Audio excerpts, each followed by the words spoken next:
All right, well, here we are, Adult Bible Stories.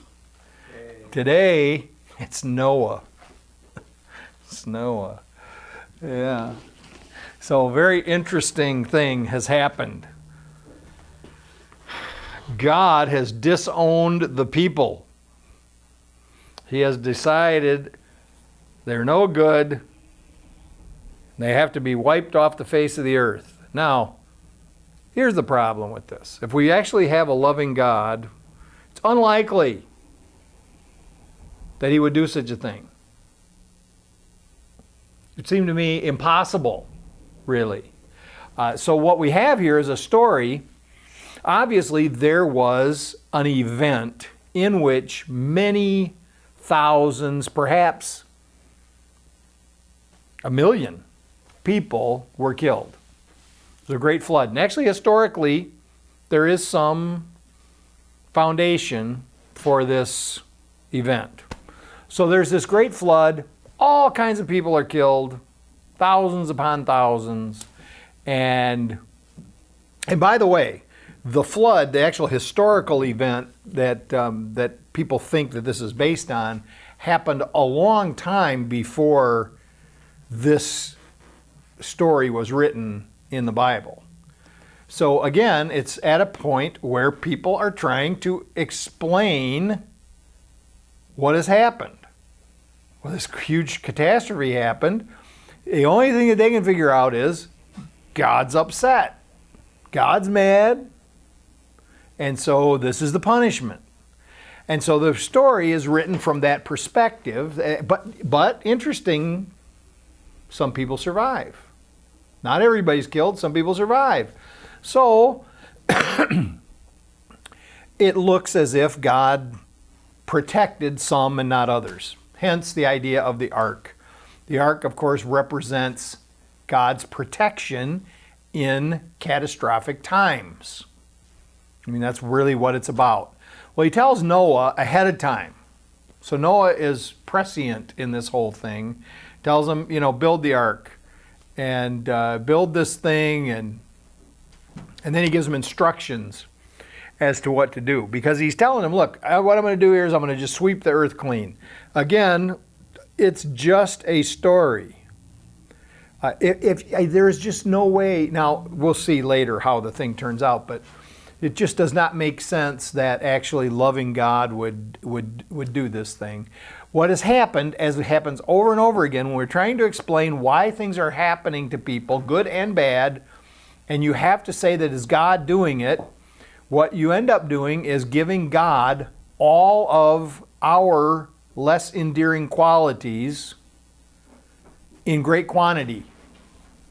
So God gets mad sometimes, but when he gets mad, he's really mad. It's like this huge madness, right? And sometimes, God is happy with you, but it's a big happiness, and you get, these huge rewards. But it's a picture of a malicious, mischievous, egomaniacal God that would want to do these things. So again, our worst qualities projected and expanded into this divine character, which really, if he had those qualities, really wouldn't be divine. So anyway, God in Noah's mind is telling him, look, I'm wiping it clean. I'm going to wipe the earth clean, build the ark, and he gives him the instruction as to, exactly how to build it, how long to make it. And some people have, I guess, without a lot to do in their life, have gone and followed these directions and built one again just to see, how it works. But then he tells them, here's what you're going to do. You're going to go get all the animals. Go get these animals. And here's how you're going to do it. You're going to go into the ark with them. They're going to live with you. Shall be male and female, the birds by their species, the animals by their species, reptiles moving in the field by their species. 2 of each shall accompany you so as to preserve life.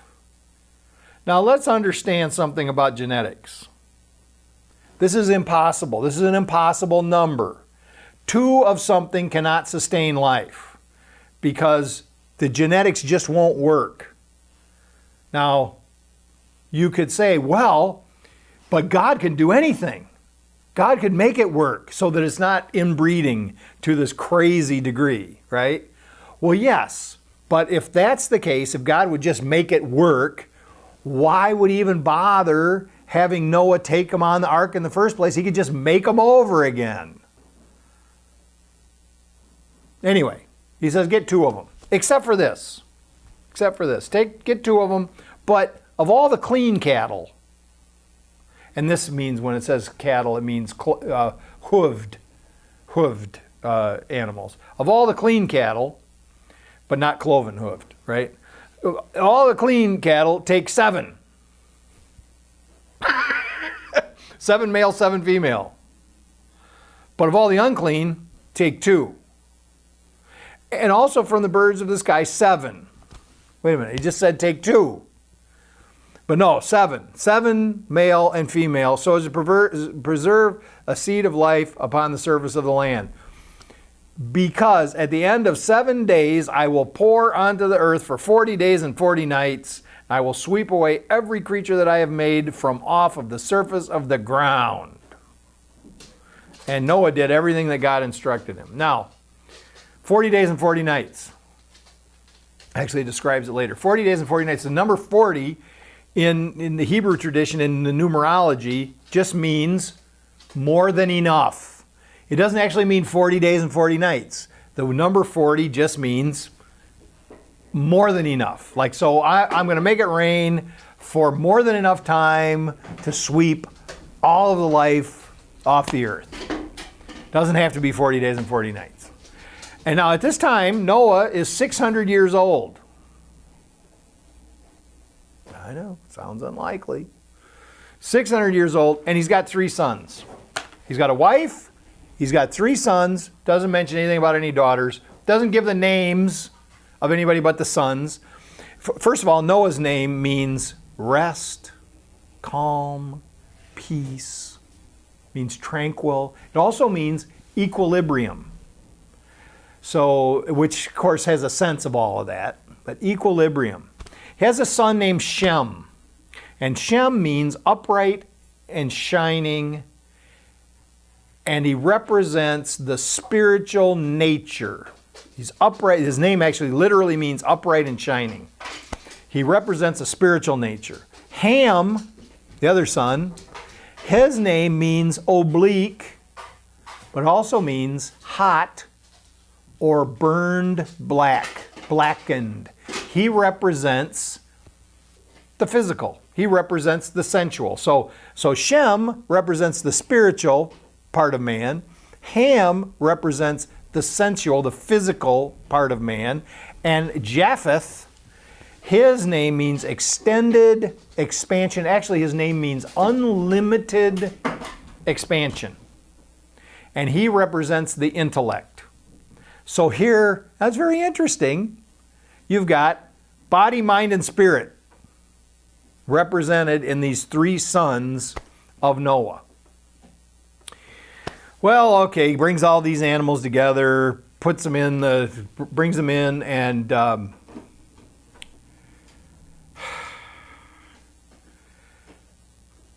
here's what it says. The wife of Noah, the 3 wives of Noah's sons, enter the ark along with all the animals, and of course it repeats itself again because all he's doing remez. It says, according to their species, all the cattle, according to their species, all the crawlers upon the earth by their species, and all the birds by their species, every bird of every wing. Just in case you didn't get it the first time.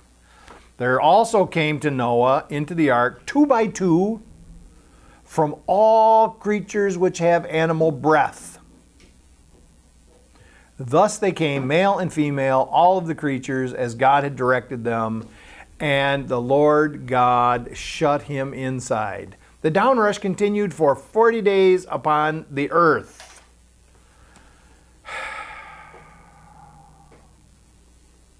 And then the deluge subsides. Now, it's over what they think, and it relates to this. They think things are, they're thinking this isn't very cool here. We're on this boat 40 days, 40 days. But God remembered Noah and all the animals and all the cattle. I'm trying to figure out what the difference is between all the animals and all the cattle. But here is the difference. All the cattle, those are domesticated creatures. Those are the animals that they need to keep on living, right? So that's what they call the cattle. And the ones, but the unclean ones, the cloven-hoofed ones, they don't count. They only brought a couple of those. So, therefore, God passed a wind over the earth, and the waters dried, and he restrained the outpourings from the deep and from the belts of the sky, and stopped the torrents from the sky, and stayed the waters from going on to the earth. Now, we know today that this is impossible. Again, for God, all things are possible. But it is not possible that the entire earth was covered with water. It's not possible.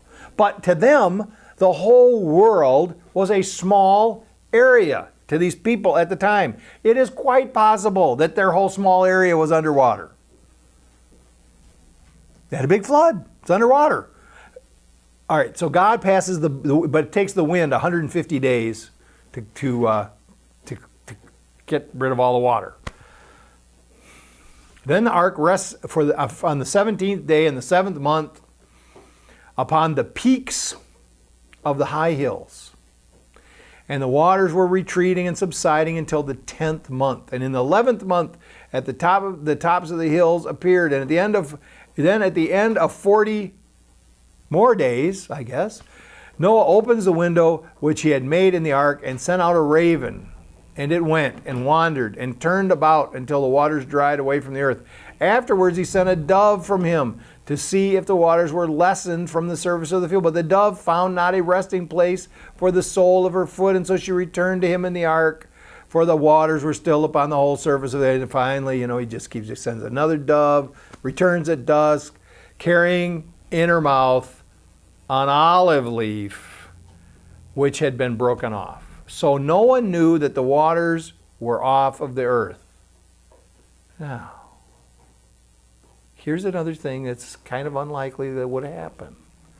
If the floodwaters actually covered everything, it's unlikely that the olive tree would still have any leaves on it. Well, it could be.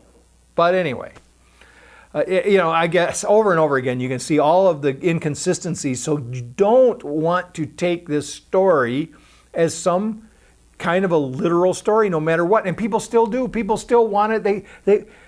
And you know what, though? Here's the other thing. There's very possible that there was a guy, probably not named Noah, but that there was a guy who had an ark, put his family together in it with their farm animals and whatever else. The other thing is very unlikely. I mean, have you seen this in the kids' Bible stories where the lions march 2 by 2 into the ark, followed by the zebras? All of this is... Now, and here's the other thing. All of the species of animals that are in this area at the time, that's very possible. Not how you get the wild animals in there, but you didn't get the animals from Australia. You didn't get the animals how did the animals from Australia march into the ark? What, did God do it? No. So the story is about the ark is the safety of God. It's a metaphysical idea. It is a spiritual idea. The safety of God in the midst of a calamity. And the story tells how to get it. How you get the safety of God in the midst of a calamity is you become Noah. Rest, calm, at peace. You maintain equilibrium. This is how to create your ark. You maintain equilibrium.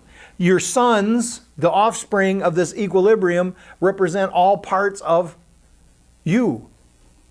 Spirit, mind, and body. So into the ark of protection, you bring your entire being, and what ends up and you can also think about all of the animals as representing, your first, of course, the ones that bring the sevens, because they're your livestock, they represent your ability to continue to prosper after the trouble, right?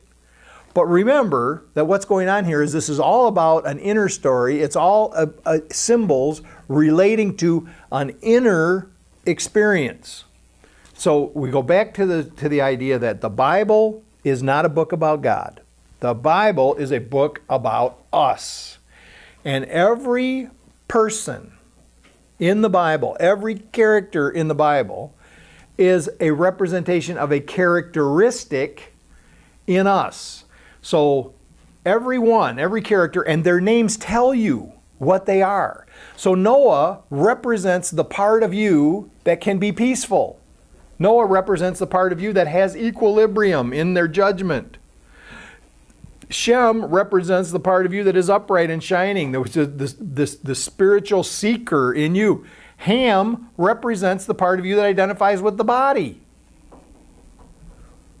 Japheth represents the part of you, the unlimited expansion of the mind. So all of these characters represent pieces of us. And for me, the message of the story is that what the ark represents is no matter what appears to be happening in the world, even this huge flood,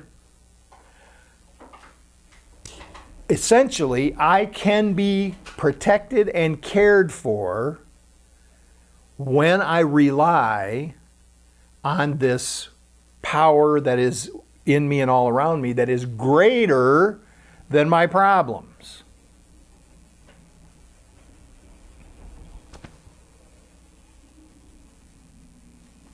I think that's enough.